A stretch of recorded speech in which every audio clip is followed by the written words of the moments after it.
Child Life in Town and Country. By Anatole France. Child Life in Town and Country. Fanchon. Fanchon went early one morning, like Little Red Riding Hood, to see her grandmother, who lives right at the other end of the village. But Fanchon did not stop like Little Red Riding Hood, to gather nuts in the wood.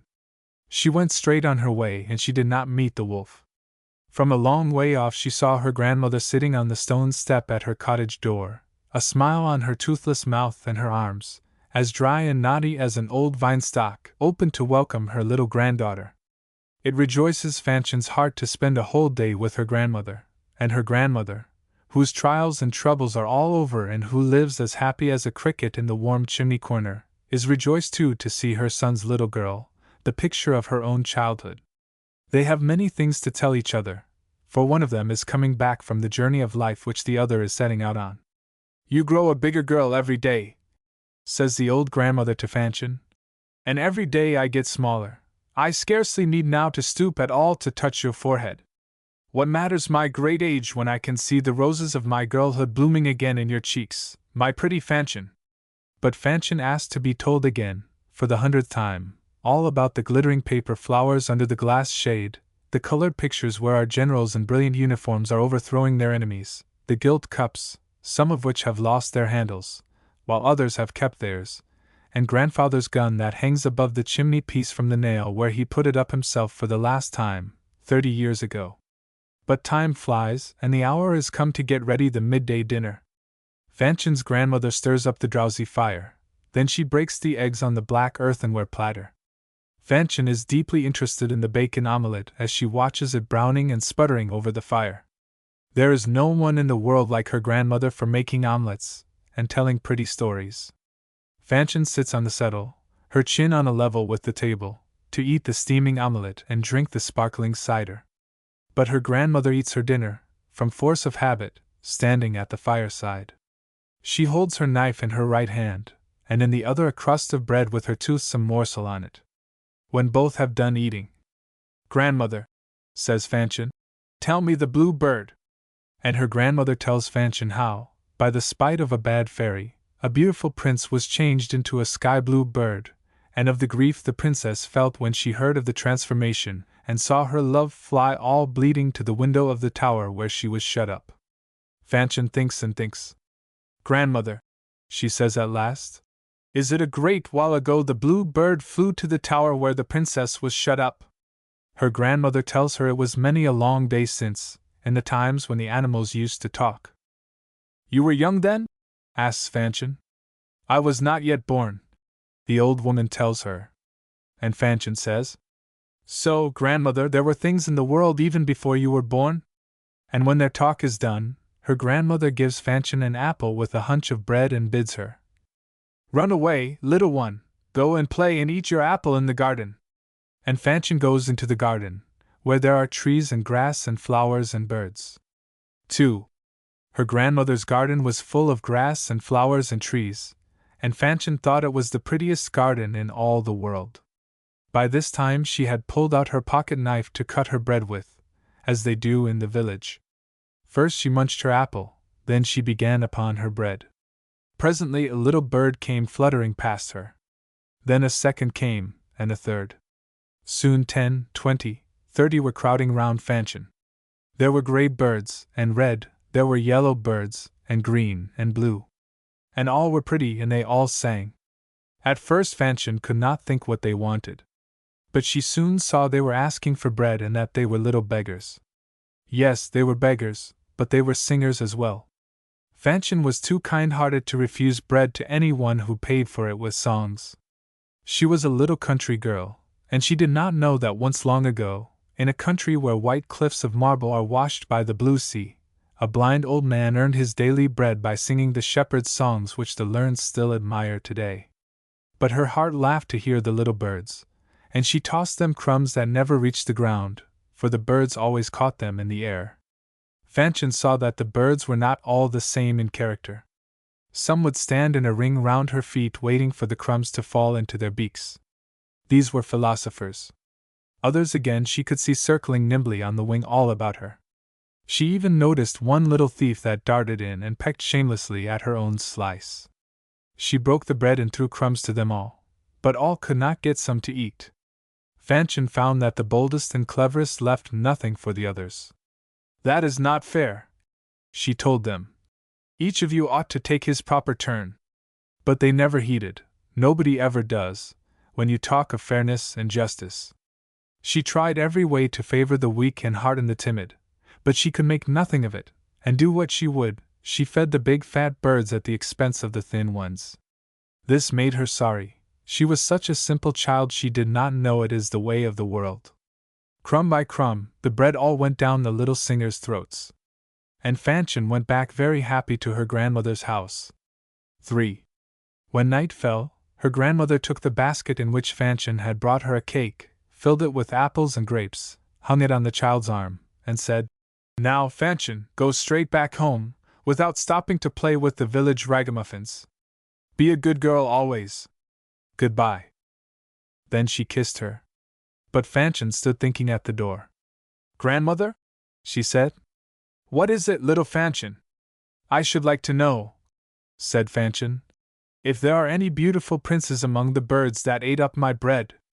Now that there are no more fairies," her grandmother told her, "the birds are all birds and nothing else. Goodbye, grandmother. Goodbye, Fanchon." And Fanchon set off across the meadows for her home, the chimneys of which she could see smoking a long way off against the red sky of sunset. On the road she met Antoine, the gardener's little boy. He asked her, "Will you come and play with me, Fanchon?" But she answered, "I won't stop to play with you, because my grandmother told me not to. But I will give you an apple, because I love you very much." Antoine took the apple and kissed the little girl. They loved each other fondly. He called her his little wife, and she called him her little husband. As she went on her way, stepping soberly along like a staid, grown-up person, she heard behind her a merry twittering of birds, and turning round to look, she saw they were the same little pensioners she had fed when they were hungry. They came flying after her. "Good night, little friends," she called to them. "Good night. It's bedtime now, so good night." And the winged songsters answered her with little cries that mean, "God keep you," in bird language. So Fanchon came back to her mother's to the sound of sweet music in the air. 4. Fanchon lay down in the dark in her little bed, which a carpenter in the village had made long ago of walnut wood, and carved a light railing alongside. The good old man had been resting years and years now under the shadow of the church, in a grass-grown bed, for Fanchon's cot had been her grandfather's when he was a little lad, and he had slept where she sleeps now. A curtain of pink-sprigged cotton protects her slumbers. She sleeps, and in her dreams she sees the blue bird flying to his sweetheart's castle. She thinks he is as beautiful as a star, but she never expects him to come and light on her shoulder. She knows she is not a princess, and no prince changed into a blue bird will come to visit her. She tells herself that all birds are not princes, that the birds of her village are villagers, and that there might be one perhaps found amongst them, a little country lad changed into a sparrow by a bad fairy, and wearing in his heart under his brown feathers the love of little Fanchon. Yes, if he came and she knew him, she would give him not bread crumbs only, but cake and kisses. She would so like to see him, and lo! She sees him. He comes and perches on her shoulder. He is a jack sparrow, only a common sparrow. He has nothing rich or rare about him, but he looks alert and lively. To tell the truth, he is a little torn and tattered. He lacks a feather in his tail. He has lost it in battle, unless it was through some bad fairy of the village. Fanchon has her suspicions he is a naughty bird. But she is a girl, and she does not mind her jack sparrow being a trifle headstrong, if only he has a kind heart. She pets him and calls him pretty names. Suddenly he begins to grow bigger, his body gets longer, his wings turn into 2 arms. He is a boy, and Fanchon knows who he is, Antoine, the gardener's little lad, who asks her, "Shall we go and play together, shall we, Fanchon?" She claps her hands for joy, and away she goes. But suddenly she wakes and rubs her eyes. Her sparrow is gone, and so is Antoine. She is all alone in her little room. The dawn, peeping in between the flowered curtains, throws a white, innocent light over her cot. She can hear the birds singing in the garden. She jumps out of bed in her little nightgown and opens the window. She looks out into the garden, which is gay with flowers, roses, geraniums, and convolvulus, and spies her little pensioners, her little musicians, of yesterday. There they all sit in a row on the garden fence, singing her a morning hymn to pay her for their crumbs of bread. The fancy dress ball. Here we have little boys who are conquering heroes and little girls who are heroines. Here we have shepherdesses in hoops and wreaths of roses and shepherds in satin coats, who carry crooks tied with knots of riband. Oh, what white, pretty sheep they must be these shepherds tend. Here are Alexander the Great and Zaire, and Pyrrhus and Merope, Mahomet, Harlequin, Pierrot, Scapin, Blaise and Babette. They have come from all parts, from Greece and Rome and the lands of Faerie, to dance together. What a fine thing a fancy ball is, and how delicious to be a great king for an hour or a famous princess. There is nothing to spoil the pleasure. No need to act up to your costume, nor even to talk in character. It would be poor fun, mind you, to wear heroes' clothes if you had to have a hero's heart as well. Heroes' hearts are torn with all sorts of sorrows. They are most of them famous for their calamities. If they had lived happy, we should never have heard of them. Merope had no wish to dance. Pyrrhus was cruelly slain by Orestes just when he was going to wed, and the innocent Zaire perished by the hand of her lover the Turk, philosophical Turk though he was. As for Blaise and Babette, the song says they suffer fond regrets that go on forever. Why speak of Pierrot and Scapin? You know as well as I do they were scamps, and got their ears pulled more than once. No! Glory costs too dear, even harlequins. On the contrary, it is very agreeable to be little boys and girls, and have the look of being great personages. That is why there is no pleasure to compare with a fancy ball, when the dresses are splendid enough. Only to wear them makes you feel brave. Then think how proud and pretty all your little friends are with their feathers and mantles, how gallant and gay and noble they look, and how like the fine folks of olden times. In the gallery, where you cannot see them, the musicians, with sad, gentle faces, are tuning up their fiddles. A stately quadrille lies open on their stands. They are going to attack the old-fashioned piece. At the first notes our heroes and masks will lead off the dance. The school. I proclaim Mademoiselle Jensen's school the best girls' school in the world. I declare miscreants and slanderers any who shall think or say the contrary. Mademoiselle Jensen's pupils are all well-behaved and industrious, and there is no pleasanter sight to see than all their small figures sitting so still, and all the heads in a straight row. They look like so many little bottles into which Mademoiselle Jensen is busy pouring useful knowledge.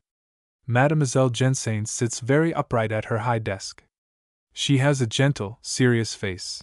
Her neatly braided hair and her black tippet inspire respect and sympathy. Mademoiselle Jensen, who is very clever, is teaching her little pupils ciphering. She says to Rose Benoit, "Rose Benoit, if I take 4 from 12, what have I left?" 4? Answers Rose Benoit. Mademoiselle Jensen is not satisfied with the answer. "And you, Emmeline Capel, if I take 4 from 12, how much have I left?" 8.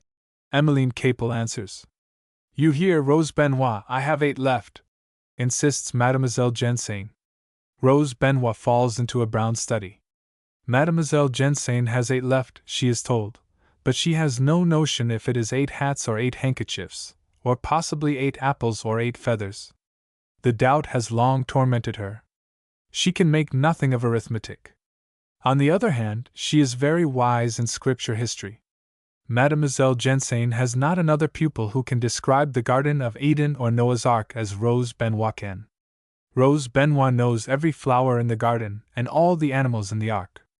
She knows as many fairy tales as Mademoiselle Jensen herself. She knows all the fables of the fox and the crow, the donkey and the little dog, the cock and the hen, and what they said to each other. She is not at all surprised to hear that the animals used once to talk. The wonder would be if someone told her they don't talk now. She is quite sure she understands what her big dog Tom says and her little canary chirp. She is quite right.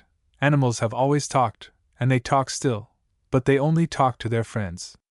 Rose Benoit loves them and they love her, and that is why she understands what they say.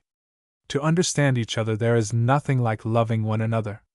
Today Rose Benoit has said her lessons without a mistake. She has won a good mark. Emmeline Capel has a good mark, too, for knowing her arithmetic lesson so well. On coming out of school, she told her mother she had a good mark. Then she asked her, "A good mark, mother, what's the use of it?" "A good mark is of no use," Emmeline's mother answered. "That is the very reason why we should be proud to get one. You will find out one day, my child, that the rewards most highly esteemed are just those that bring honor without profit." Marie. Little girls long to pluck flowers and stars, it is their nature to. But stars will not be plucked, and the lesson they teach little girls is, that in this world there are longings that are never satisfied. Mademoiselle Marie has gone into the park, where she came upon a bed of hydrangeas. She saw how pretty the flowers were, and that made her gather one. It was very difficult. She dragged with both hands, and very nearly tumbled over backwards when the stalk broke. She is pleased and proud at what she has done. But nurse has seen her. She runs up, snatches at Mademoiselle Marie's arm, scolds her, and sets her to stand and repent, not in the black closet, but at the foot of a great chestnut, under the shade of a huge Japanese umbrella.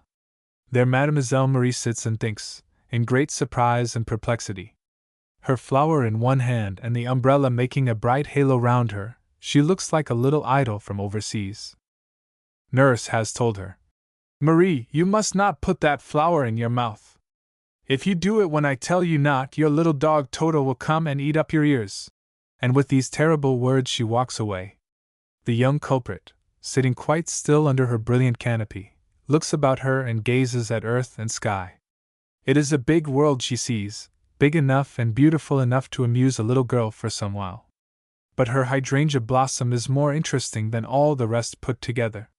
She thinks to herself, "It is a flower, it must smell good," and she puts her nose to the pretty pink and blue ball. She sniffs, but she cannot smell anything. She is not very good at scenting perfume. It is only a short while since she always used to blow at a rose instead of inhaling its odor. You must not laugh at her for that. One cannot learn everything at once. Besides, if she had as keen a sense of smell as her mother, she would be no better off in this case. A hydrangea has no scent, that is why we get tired of it, for all its loveliness. But now Mademoiselle Marie begins to think, "Perhaps it's made of sugar, this flower." Then she opens her mouth very wide and is just going to lift the flower to her lips. But suddenly, yap, goes her little dog. It is Toto, who comes bounding over a geranium bed and comes to a stand right in front of Mademoiselle Marie, with his ears cocked straight up, and stares hard at her out of his sharp little round eyes. The Pandine pipes.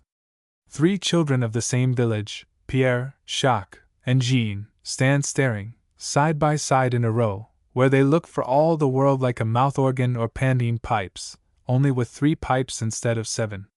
Pierre, to the left, is a tall lad. Jean, to the right, is a short child. Jacques, who is betwixt the two, may call himself tall or short, according as he looks at his left hand or his right hand neighbor. It is a situation I would beg you to ponder, for it is your own, and mine, and everybody else's.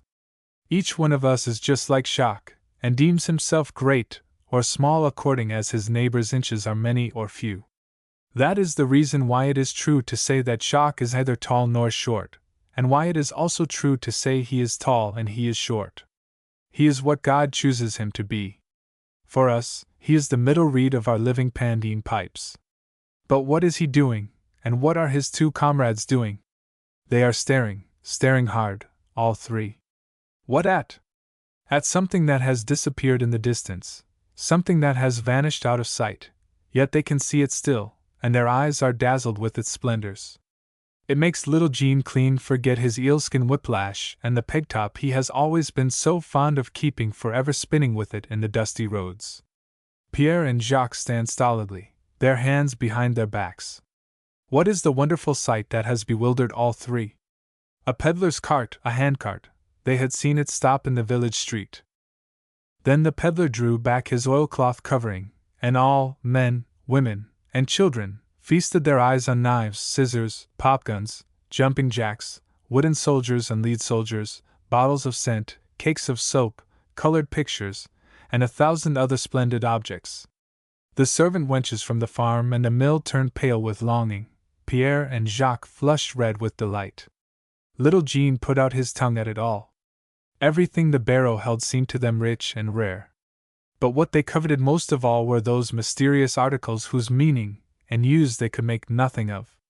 For instance, there were polished globes like mirrors that reflected their feces with the features ludicrously distorted. There were eponal wares with figures in impossibly vivid colors. There were little cases and boxes with nobody knows what inside. The women made purchases of muslins and laces by the yard, and the peddler rolled the black oilcloth cover back again over the treasures of his barrow. Then, pulling at the collar, he hauled off his load after him along the highroad. And now barrow and barrowman have disappeared below the horizon. Roger's stud. It is a great anxiety keeping a stud. The horse is a delicate animal and needs a lot of looking after. Just ask Roger if it doesn't. He is busy now grooming his noble chestnut, which would be the pearl of wooden horses, the flower of the Black Forest stud farms, if only he had not lost half his tail in battle. Roger would so like to know whether wooden horses' tails grow again. After rubbing them down in fancy, Roger gives his horses an imaginary feed of oats. That is the proper way to feed these elfin creatures of wood on whose backs little boys gallop through the land of dreams. Now Roger is off for his ride, mounted on his mettled charger. The poor beast has no ears left and his mane is all notched like an old broken comb, but Roger loves him. Why, it would be hard to say. This bay was the gift of a poor man, and the presents of the poor are somehow sweeter perhaps than any others. Roger is off. He has ridden far. The flowers of the carpet are the blossoms of the tropical forest. Good luck to you, little Roger. May your hobby horse carry you happily through the world. May you never have a more dangerous mount. Small and great, we all ride ours. Which of us has not his hobby? Men's hobbies gallop like mad things along the roads of life. One is chasing glory, another pleasure. Many leap over precipices and break their rider's neck. I wish you luck, little Roger, and I hope, when you are a man, you will bestride two hobbies that will always carry you along the right road. One is spirited, the other gentle-tempered. They are both noble steeds. One is called courage and the other kindness. Courage. Louison and Frederick are off to school along the village street. The sun shines gaily and the two children are singing. They sing like the nightingale, because their hearts are light like his. They sing an old song their grandmothers sang when they were little girls, a song their children's children will sing one day. 4 songs are tender flowers that never die, they fly from lip to lip down the ages. The lips fade and fall silent one after the other, but the song lives on forever. There are songs come down to us from the days when the men were shepherds and all the women shepherdesses. That is the reason why they speak of nothing but sheep and wolves. Louison and Frederick sing. Their mouths are as round as a flower, and the song rises shrill and thin and clear in the morning air. But listen! Suddenly the notes stick in Frederick's throat. What unseen power is it has strangled the music on the boy's lips? It is fear. Every day, as sure as fate, he comes upon the butcher's dog at the end of the village street, and every day his heart seems to stop and his legs begin to shake at the sight. Yet the butcher's dog does not fly at him, or even threaten to. He sits peaceably at his master's shop door. But he is black, and he has a staring bloodshot eye and shows a row of sharp white teeth. He looks frightful. And then he squats there in the middle of bits of meat and offal and all sorts of horrors, which makes him more terrifying still. Of course it isn't his fault, but he is the presiding genius. Yes, a savage brute, the butcher's dog. So, the instant Frederick catches sight of the beast before the shop, he picks up a big stone, as he sees grown-up men do to keep off bad-tempered curs, and he slinks past close under the opposite wall. That is how he behaved this time, and Louison laughed at him. She did not make any of those daredevil speeches one generally caps with others more reckless still. No, she never said a word, she never stopped singing. But she altered her voice and began singing on such a mocking note that Frederick reddened to his very ears. Then his little head began to buzz with many thoughts. He learned that we must dread shame even more than danger. And he was afraid of being afraid. So, when school was over and he saw the butcher's dog, he marched undauntedly past the astonished animal. History adds that he kept a corner of his eye on Louison to see if she was looking. It is a true saying that, if there were no dames nor damsels in the world, men would be less courageous. Catherine's at home. It is 5 o'clock. Mademoiselle Catherine is at home, to her dolls. It is her day. The dolls do not talk. The little genie that gave them their smile did not vouchsafe the gift of speech. He refused it for the general good. If dolls could talk, we should hear nobody but them. Still, there is no lack of conversation. Mademoiselle Catherine talks for her guests as well as for herself. She asks questions and gives the answers. How do you do? Very well, thank you. I broke my arm yesterday morning going to buy cakes. But it's quite well now. Ah. So much the better. And how is your little girl? She has the whooping cough. Ah. What a pity! Does she cough much? Oh. No, it's a whooping cough where there's no cough. You know I had 2 more children last week. Really? That makes 4, doesn't it? 4 or 5, I've forgotten which. When you have so many, you get confused. What a pretty frock you have. Oh. I've got far prettier ones still at home. Do you go to the theater? Yes, every evening. I was at the opera yesterday, but Polichinelle wasn't playing, because the wolf had eaten him.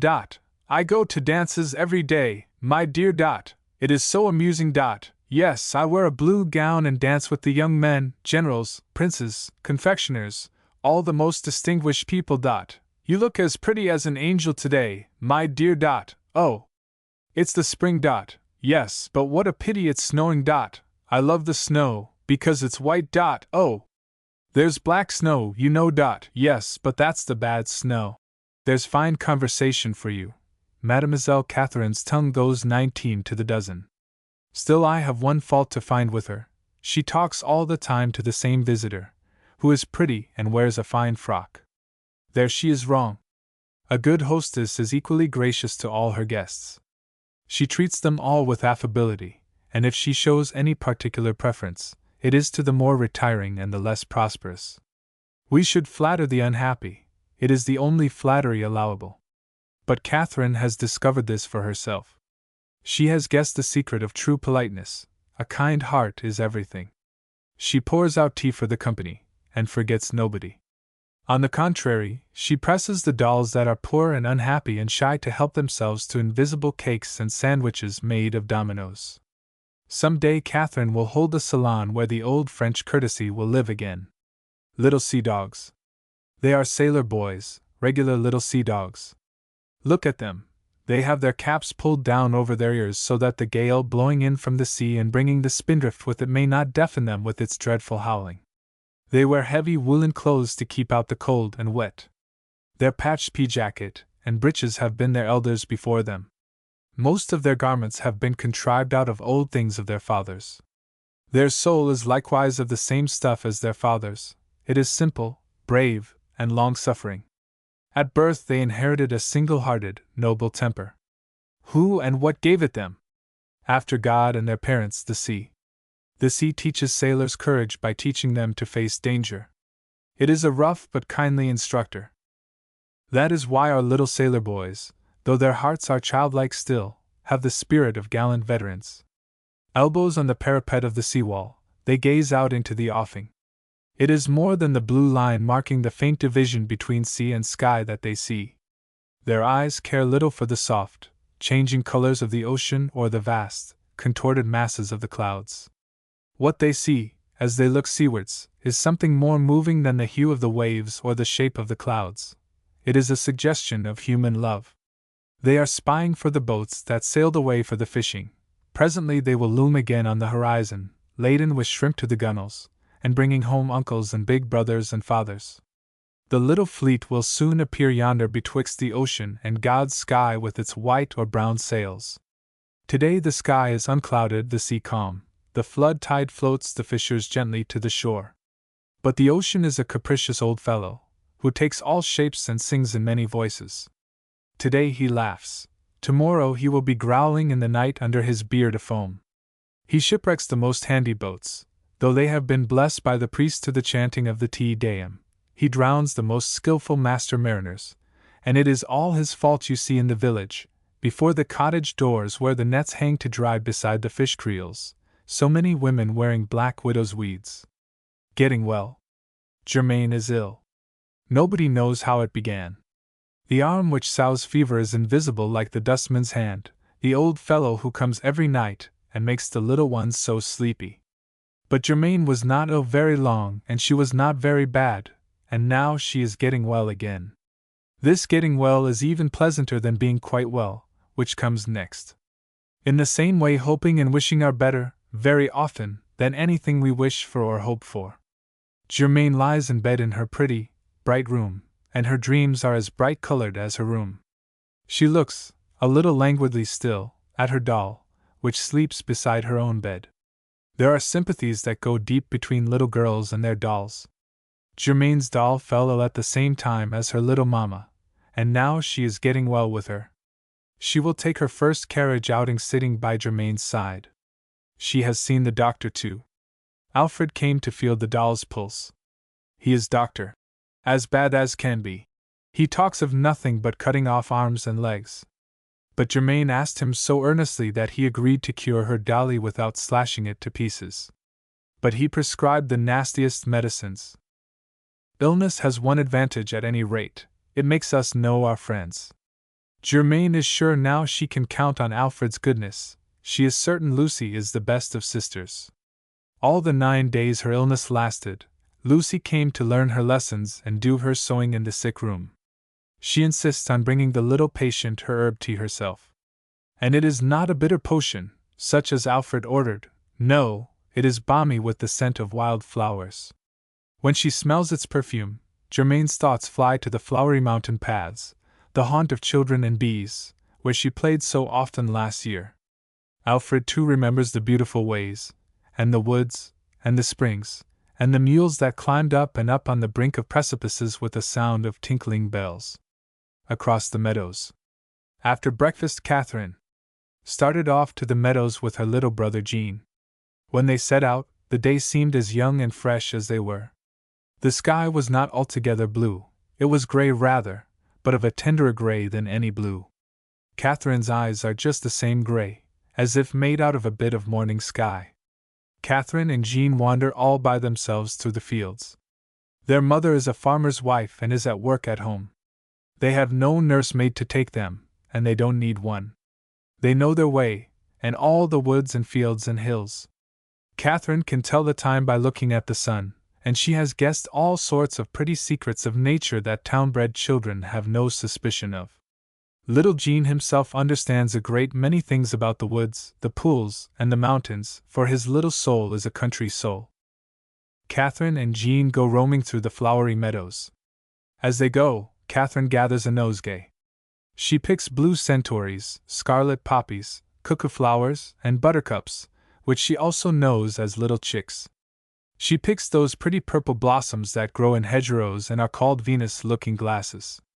She picks the dark ears of the milkwort, and crane's bill and lily of the valley, whose tiny white bells shed a delicious perfume at the least puff of wind. Catherine loves flowers because they are beautiful, and she loves them too because they make such pretty ornaments. She is very simply dressed, and her pretty hair is hid under a brown linen cap. She wears a cotton check pinafore over her plain frock, and goes in wooden shoes. She has never seen rich dresses except on the Virgin Mary and the St. Catherine in the parish church. But there are some things little girls know directly they are born. Catherine knows that flowers are becoming to wear, and that pretty ladies who pin nosegays in their bosoms look lovelier than ever. So she has a notion she must be very fine indeed now, carrying a nosegay bigger than her own head. Her thoughts are as bright and fragrant as her flowers. They are thoughts that cannot be put into words. There are no words pretty enough. It wants song tunes for that, the liveliest and softest airs, the sweetest songs. So Catherine sings, as she gathers her nosegay. away to the woods alone. And, my heart is for him, my heart is for him. Little Jean is of another temper. He follows another line of ideas. He is a broth of a boy, he is. Jean is not breeched yet, but his spirit is beyond his years, and there's no more rollicking blade than he. While he grips his sister's pinafore with one hand, for fear of tumbling, he shakes his whip in the other like a sturdy lad. His father's head stableman can hardly crack his any better when he meets his sweetheart, bringing home the horses from watering at the river. Little Jean is lulled by no soft reveries. He never heeds the field flowers. The games he dreams of are stiff jobs of work. His thoughts dwell on wagons stogged in the mire and big cart horses hauling at the collar at his voice and under his lash. Catherine and Jean have climbed above the meadows, up the hill, to a high ground from which you can make out all the chimneys of the village dotted among the trees, and in the far distance the steeples of 6 parishes. Then you see what a big place the world is. Then Catherine can better understand the stories she has been taught, the dove from the ark, the Israelites in the promised land, and Jesus going from city to city. Let's sit down there, she says. Down she sits, and opening her hands she sheds her flowery harvest all over her. She is all fragrant with blossoms, and in a moment the butterflies come fluttering round her. She picks and chooses and matches her flowers, she weaves them into garlands and wreaths, and hangs flower bells in her ears. She is decked out now like the rustic image of a holy virgin the shepherds venerate. Her little brother Jean, who has been busy all this while driving a team of imaginary horses, sees her in all this bravery. Instantly he is filled with admiration. A religious awe penetrates all his childish soul. He stops, and the whip falls from his fingers. He feels that she is beautiful and all smothered in lovely flowers. He tries in vain to say all this in his soft, indistinct speech. But she has guessed. Little Catherine is his big sister, and a big sister is a little mother. She foresees, she guesses, she has the sacred instinct. Yes, darling, cries Catherine, I am going to make you a beautiful wreath, and you will look like a little king. And so she twines together the white flowers, the yellow flowers, and the red flowers, into a chaplet. She puts it on little Jean's head, and he flushes with pride and pleasure. She kisses her little brother, lifts him in her arms and plants him, all garlanded with blossoms, on a big stone. Then she looks at him admiringly, because he is beautiful, and she has made him so. And standing there on his rustic pedestal, little Jean knows he is beautiful, and the thought fills him with a deep respect for himself. He feels he is something holy. Very upright and still, with round eyes and tight-drawn lips, arms by his side with the palms open and the fingers parted like the spokes of a wheel, he tastes a pious joy to be an idol. He is sure he is an idol now. The sky is overhead, the woods and fields lie at his feet. He is the hub of the universe. He alone is great, he alone is beautiful. But suddenly Catherine breaks into a laugh. She shouts, "Oh! How funny you look, little Jean! How funny you do look!" She runs up and throws her arms round him, she kisses him and shakes him. The heavy wreath of flowers slips down over his nose. And she laughs again. "Oh! How funny he looks! How very funny!" But it is no laughing matter for little Jean. He is sad and sorry, wondering why it is all over and he has left off being beautiful. It hurts to come down to earth again. Now the wreath is unwound and tossed on the grass, and little Jean is like anybody else once more. Yes, he has left off being beautiful. But he is still a sturdy young scamp.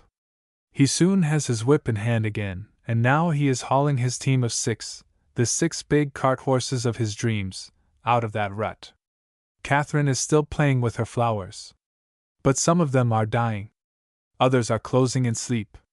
For the flowers go to sleep like the animals, and look! The campanulas, plucked a few hours ago, are shutting their purple bells and sinking asleep in the little hands that have parted them from life. A light breeze blows by, and Catherine shivers. It is night coming. "I am hungry," says little Jean. But Catherine has not a bit of bread to give her little brother. She says, "Little brother, let us go back to the house." And they both think of the cabbage soup steaming in the pot that hangs from the hook right under the great chimney. Catherine gathers her flowers in her arm and taking her little brother by the hand, she leads him homewards. The sun sank slowly down to the ruddy west. The swallows swooped past the two children, almost touching them with their wings, that hardly seemed to move. It was getting dark. Catherine and Jean pressed closer together. Catherine dropped her flowers one after the other by the way. They could hear, in the wide silence, the untiring chirp-chirp of the crickets. They were afraid, both of them, and they were sad. The melancholy of nightfall had entered into their little hearts. All round them was familiar ground, but the things they knew the best looked strange and uncanny. The earth seemed suddenly to have grown too big and too old for them. They were tired, and they began to think they would never reach the house, where Mother was making the soup for all the family. Jean's whip hung limp and still, and Catherine let the last of her flowers slip from her tired fingers. She was dragging Jean along by the arm, and neither said a word. At last they saw a long way off the roof of their house and smoke rising in the darkening sky. Then they stopped running, and clapping their hands together, shouted for joy. Catherine kissed her little brother, then they set off running again as fast as ever their weary legs would carry them. When they reached the village, there were women coming back from the fields who gave them good evening. They breathed again.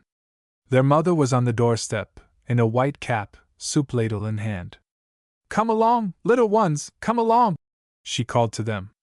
And they threw themselves into her arms. When she reached the parlor where the cabbage soup was smoking on the table, Catherine shivered again. She had seen night come down over the earth.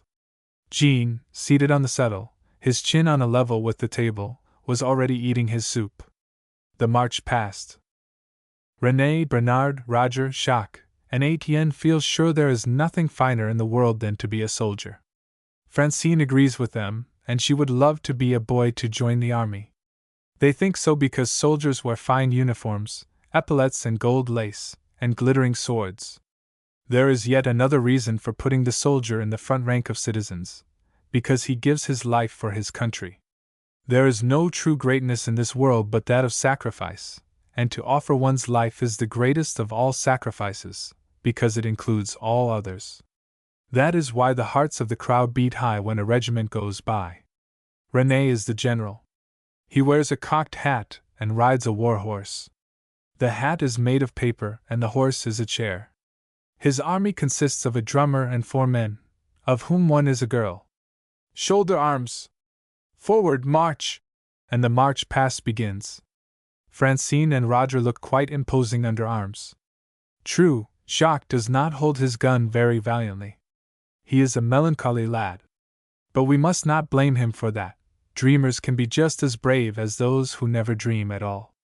His little brother Etienne, the tiniest mite in the regiment, looks pensive. He is ambitious. He would like to be a general officer right away, and that makes him sad. "Forward! Forward!" René shouts the order. "We are to fall on the Chinese, who are in the dining room." The Chinese are chairs. When you play at fighting, chairs make first-rate Chinese. They fall, and what better can the Chinese do? When all the chairs are feet in air, René announces, "Soldiers, now we have beaten the Chinese, we will have our rations." The idea is well received on all hands. Yes, soldiers must eat. This time the commissariat has furnished the best of victuals: buns, maids of honor, coffee cakes and chocolate cakes, red currant syrup. The army falls to with a will. Only Etienne will eat nothing. He frowns and looks enviously at the sword and cocked hat which the general has left on a chair.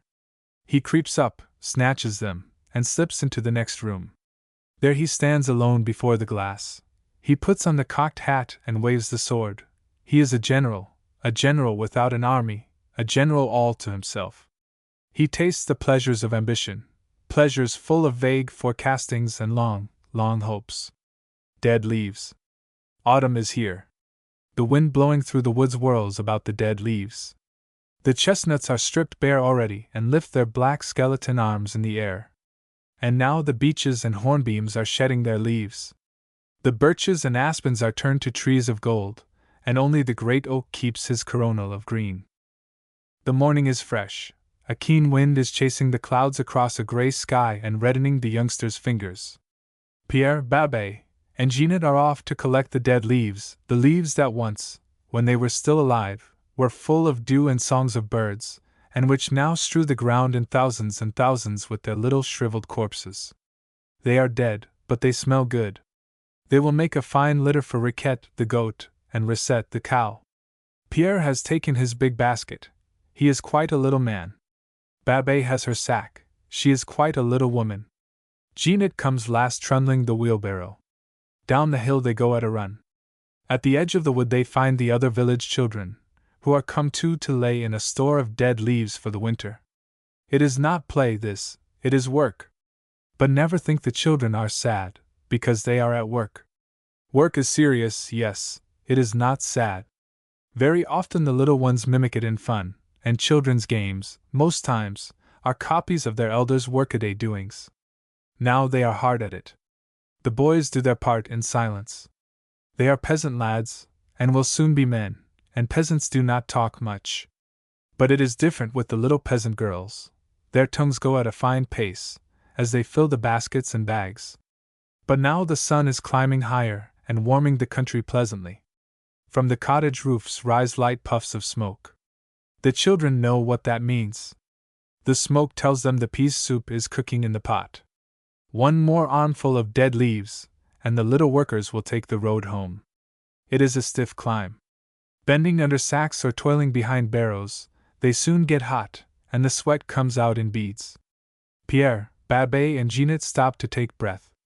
But the thought of the peas soup keeps up their courage. Puffing and blowing, they reach home at last. Their mother is waiting for them on the doorstep and calls out, "Come along, children, the soup is ready." Our little friends find this capital. There's no soup so good as what you have worked for. Suzanne. The Louvre, as you know, is a museum where beautiful things and ancient things are kept safe, and this is wisely done, for old age and beauty are both alike venerable. Among the most touching of the antiquities treasured in the Louvre Museum is a fragment of marble, worn and cracked in many places, but on which can still be clearly made out two maidens holding each a flower in her hand. Both are beautiful figures. They were young when Greece was young. They say it was the age of perfect beauty. The sculptor who has left us their image represents them in profile, offering each other one of those lotus flowers that were deemed sacred. In the blue cups of their blossoms the world quaffed oblivion of the ills of life. Our men of learning have given much thought to these two maidens. They have turned over many books to find out about them, big books, bound some in parchment, others in vellum, and many in pigskin, but they have never fathomed the reason why the two beautiful maidens hold up a flower in their hands. What they could not discover after so much labor and thought, so many arduous days and sleepless nights, Mademoiselle Suzanne knew in a moment. Her papa had taken her to the Louvre, where he had business. Mademoiselle Suzanne looked wonderingly at the antiques, and seeing gods with missing arms and legs and heads, she said to herself, "Ah, yes, these are the grown-up gentlemen's dolls. I see now gentlemen break their dollies the same as little girls do." But when she came to the two maidens who, each of them, hold a flower, she threw them a kiss, because they looked so charming. Then her father asked her, "Why do they give each other a flower?" And Suzanne answered at once, "To wish each other a happy birthday." Then, after thinking a moment, she added, "They have the same birthday. They are both alike and they are offering each other the same flower. Girl friends should always have the same birthday." Now Suzanne is far away from the Louvre and the old Greek marbles. She is in the kingdom of the birds and the flowers. She is spending the bright spring days in the meadows under shelter of the woods. She plays in the grass, and that is the sweetest sort of play. She remembers today is her little friend Jacqueline's birthday, and so she is going to pick flowers which she will give Jacqueline, and kiss her. Fishing. Jean set out betimes in the morning with his sister Jean, a fishing pole over his shoulder and a basket on his arm. It is holiday time and the school is shut. That is why Jean goes off every day with his sister Jean, a rod over his shoulder and a basket on his arm, along the river bank. Jean is a Tourainer, and Jean a lass of Touraine. The river is Tourainer too. It runs crystal clear between silvery sallows under a moist, mild sky. Morning and evening white mists trail over the grass of the water meadows, But Jean and Jean loved the river either for the greenery of its banks nor its clear waters that mirror the heavens. They love it for the fish in it. They stop presently at the most likely place, and Jean sits down under a pollard willow. Laying down his baskets, Jean unwinds his tackle. This is very primitive, a switch, with a piece of thread and a bent pin at the end of it. Jean supplied the rod, Jean gave the line and the hook, so the tackle is the common property of brother and sister. Both want it all to themselves, and this simple contrivance, only meant to do mischief to the fishes, becomes the cause of domestic broils and a rain of blows by the peaceful riverside. Brother and sister fight for the free use of the rod and line. Jean's arm is black and blue with pinches and Jean's cheek scarlet from her brother's slaps. At last, when they were tired of pinching and hitting, Jean and Jean consented to share amicably what neither could appropriate by force. They agreed that the rod should pass alternately from the brother's hands to the sister's after each fish they caught. Jean begins. But there's no knowing when he will end. He does not break the treaty openly, but he shirks its consequences by a mean trick. Rather than have to hand over the tackle to his sister, he refuses to catch the fish that come, when they nibble the bait and set his float bobbing. Jean is artful, Jean is patient. She has been waiting 6 hours. But at last she seems tired of doing nothing. She yawns, stretches, lies down in the shade of the willow, and shuts her eyes. Jean spies her out of one corner of his, and he thinks she is asleep. The float dives. He whips out the line, at the end of which gleams a flash of silver. A gudgeon has taken the pin. "Ah! It's my turn now!" cries a voice behind him. And Jean snatches the rod. The penalties of greatness. It was to go and see their friend Jean that Roger, Marcel, Bernard, Jacques, and Etienne set out along the broad highroad that winds like a handsome yellow ribbon through the fields and meadows. Now they are off. They start all abreast. It is the best way. Only there is one defect in the arrangement this time. Etienne is too little to keep up. He tries hard and puts his best foot foremost. His short legs stretch their widest. He swings his arms into the bargain. But he is too little. He cannot go as fast as his companions. He falls behind because he is too small. It is no use. The big boys, who are older, should surely wait for him, you say, and suit their pace to his. So they should, but they don't. Forward! Cry the strong ones of this world, and they leave the weaklings in the lurch. But hear the end of the story. All of a sudden our four tall, strong, sturdy friends see something jumping on the ground. It jumps because it is a frog, and it wants to reach the meadow along the roadside. The meadow is Froggy's home, and he loves it. He has his residence there beside a brook. He jumps and jumps. He is a green frog, and he looks like a leaf that is alive. Now the lads are in the meadow. Very soon they feel their feet sinking in the soft ground where the rank grass grows. A few steps more, and they are up to their knees in mud. The grass hid a swamp underneath. They just manage to struggle out. Shoes, socks, calves are all as black as ink. The fairy of the green field has put gaiters of mire on the four bad boys. Etienne comes up panting for breath. He hardly knows, when he sees them in this pickle, if he should be glad or sorry. His simple little heart is filled with a sense of the catastrophes that befall the great and strong.